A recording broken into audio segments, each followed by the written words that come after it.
Being a Hindu, I'm not a fanatic Hindu. I'm a committed Hindu. I respect Islam. I respect Christianity. Only na kekkirdenna, don't disrespect my Hindu dharma. Nam arampati ning edume solladi. This is my pleading. 2014లో నేను ఒక party ప్రారంభించినప్పుడు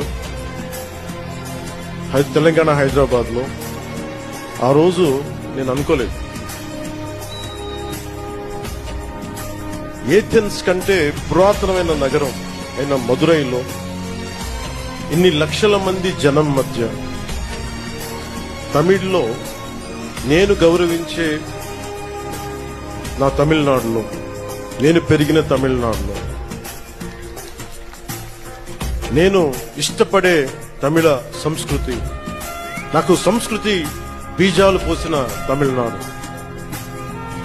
తమిళ భాష వీటన్నిటిలో నేను ఒకరోజు ఇక్కడికి వచ్చి ఎంతమంది గురువుల మధ్య ఇంత పెద్ద హిందూ మున్నని పెద్దల మధ్య ఇన్ని లక్షల మంది ప్రజల మధ్య నేను ఇలాంటి రోజు ఒకటి వస్తుందని నేను ఎప్పుడు ఊహించలేదు.